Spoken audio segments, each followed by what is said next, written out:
Hello everybody, my name is Snoop Robinson. Hey, and what we're gonna do today is basically do it your damn self. You know, we're gonna do Zoom for Dummies, and kind of like a concept of trying to help with this pandemic nowadays. You know, it's a lot of different ways of, you know, getting different information out. And I've seen different people try to use Zoom, all other type of platforms, and there's many platforms. Let me just do a disclaimer. There's many ways of doing different things and many ways of doing this. This is the way that I found that works best for me. So I'm just trying to help, you know, those that are really trying to get something else out and create something a little different for this pandemic season. And today, basically I'm gonna work on showing you how to do an input into Zoom. Zoom is a real powerful platform, as well as there are some other ones called Teams and some other different options. And the reason I end up dealing with Zoom is because it's like more real-time communication back and forth. There's not much latency, lag time. If you're curious about that, you can go to Zoom and check out their latency time between, but it's not a lot compared to a lot of different, you know, recording outlets. So I'm gonna show you the different devices that I have in place, and we're gonna get to it and show you how to actually input and the different, you know, features and formulas that, I mean, not formulas, but different formats that you can work on. So one, we're gonna start with the actual Blackmagic Zoom recorder, well, Blackmagic Ultra Recorder, mini recorder. It's an amazing piece. It's a device to make input into the computer. It's more of a video card, and also it does sound too, depending on what you're going through. You've got the SDI as well as HDMI, and you can take the sound down. To those that are not familiar, if you got a camera with audio, you can go straight HDMI. Now, sometimes this particular device doesn't have an actual, it doesn't receive different signals. Like right now, I'm using the Canon C200. And for some reason, it won't see the feed coming into here, HDMI. So what I did is I got another device that's really amazing, y'all. I used to use the Decimator. Decimator is a great device. But what I've gotten is this, which is called the LumaTech. The amazing thing about this device, now it only does 1080i and 1080p input and output. Doesn't do 4K. If you're not trying to shoot 4K for your Zoom or whatever the case may be, this is a good, you know, a good outlet for you. But it's called LumaTech, and I may be saying it wrong, but I'll put the link in the description so you can check it out. But it has these. Actually got two of them. One is the HSV, which is for HDMI in, and then you got the SHV, which is for SDI in and HDMI out. So right now I'm using the HDMI in from the actual camera and going SDI out into the mini recorder for Blackmagic. So I'm gonna hook this back up. and like I say, this is an amazing thing about it. I really love this because it's a small device. You don't have to have a monitor. I can see the video input that I'm actually using for the actual signal. So I know if for some reason I don't have video, it's gotta be on the camera or the cable side, because this here only receives what it feeds, whatever it receives. And right now it's receiving the 1080p from my C200, which is a 4K camera. But it's showing that I have a signal here now. I just got to send on the back of it. I actually have dip switch. I'm not really gonna get into all that because it's not really technical right now. But as you learn it, you have different dip switches for audio input. If you want to separate the audio input from the HDMI, it does have an 1/8 inch that you can separate everything in. So this is not really about the LumaTech right now, but it's really more so about Zoom feed, because I'm seeing a lot of people doing Zoom and you know, doing big different conferences and different things like that, and to make it known that you can do multiple things with this. So now that I have the actual mini recorder, Blackmagic actually comes with its own little software so that you can use HDMI or SDI, and it's the desktop video setup is what you're clicking on once you download the software and all that. So right here, you've got the Blackmagic desktop video setup. You click the whichever input. So right now we're actually using the SDI input into the Blackmagic mini recorder. So as you can see, I'm using SDI. HDMI is an option, but right now we're using SDI, capture 1080p, progressive video. We're gonna click save. We're gonna go ahead and exit out of there. What I normally do is it comes with another piece, which is the Blackmagic Media Express. I normally click it to make sure that I'm actually, as you can actually see the video, you can see the audio receiving. Now the thing about these softwares, if you use another software, you can't use for this what we're trying to do now, but let's say you're using OBS or anything like that, you cannot use all these multiple encoders at the same time. It's gotta be one or the other. So if I was to open up Zoom right now, I wouldn't be able to get a video feed because of the encoder. It's only receiving encoder at one time. But this is normally how I do it to make sure that I'm getting a video feed before I go into any other outlet like OBS or your Zoom or whatever different platforms that you're using. Usually if I have it set up already, I don't really worry about this, but if I'm doing it from the first time or I'm doing running gunning and want to make sure that I got a signal before I start going to my next level, this is what I normally do. All right, so we're gonna close Media Express, which is part of the Blackmagic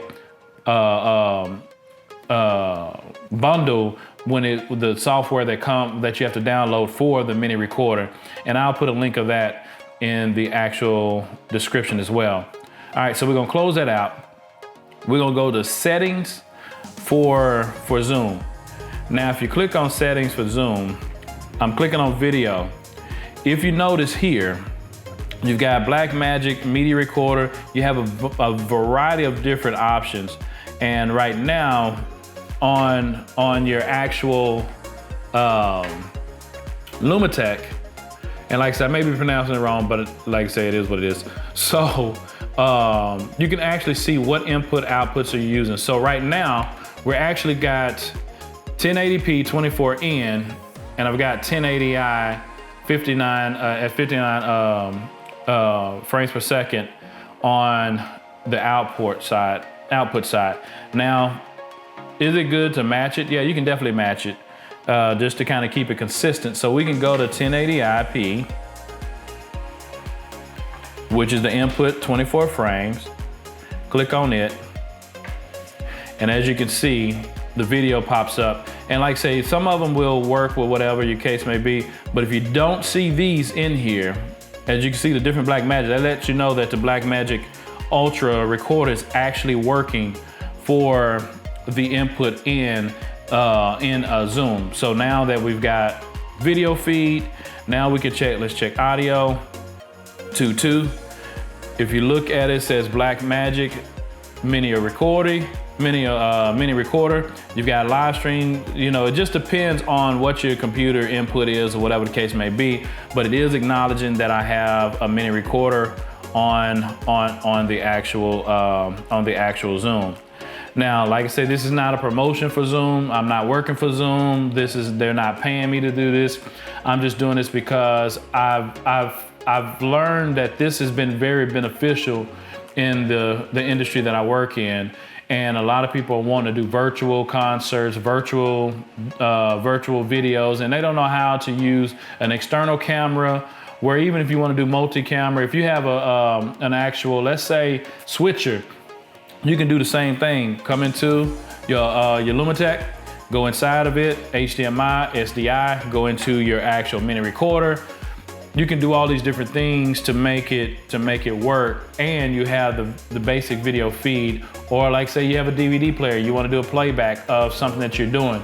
You can do that with these particular devices, and they all vary in pricing.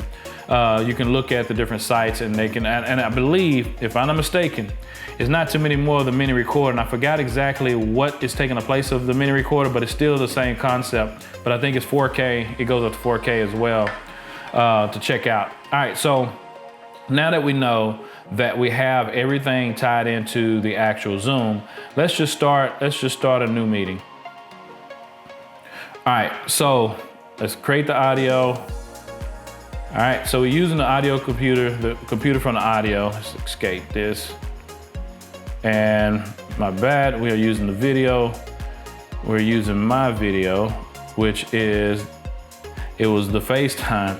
And now we're back, as you can see, the clarity of the actual video source that we're using now.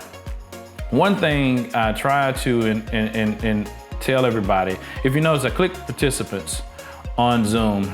A lot of people, what they're not doing now is something that's really major, is to make sure that your participants are actually muted for coming in, especially if you're doing a big Zoom meeting or any of that. You want to make sure that everybody muted as they come in. So if you can see, I've got mute participants upon entry is usually what I have. Connected. Also allow participants to unmute themselves. What I prefer to do is I'll click on them to let them know that, okay, you can be unmuted. That way, if you're in the middle of a conference or a Zoom meeting, you don't have to worry about them going in and out or unmuting or whatever the case may be, because that creates a lot of things, especially if they're trying to find out, if you're trying to give some major information and you can't, those are different things that you can do. So allow participants to unmute themselves. I uncheck that for the simple fact of I'll click on them. You can actually click on the person and say, hey, you know, you can unmute yourself, and then you give them the opportunity to unmute them. Another good thing about Zoom doing these type of things is that you can have a co-host. So let's say you have another person that you want to focus on allowing people to come into the Zoom. That way you can focus on the technology of all of those different things. So the meat of what I'm doing is basically showing you how you can actually do a video input into Zoom and the devices that you can actually use and as an external source. Like I said, it doesn't have to be a camera. It could be a DVD player.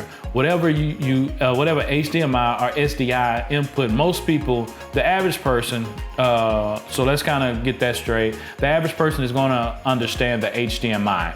So let's do, and that's why I said this is basically a setup for dummies, and not saying you're a dummy. I'm just saying that in the mental mindset of people that's trying to run and gun and trying to figure something out, this is the quickest way.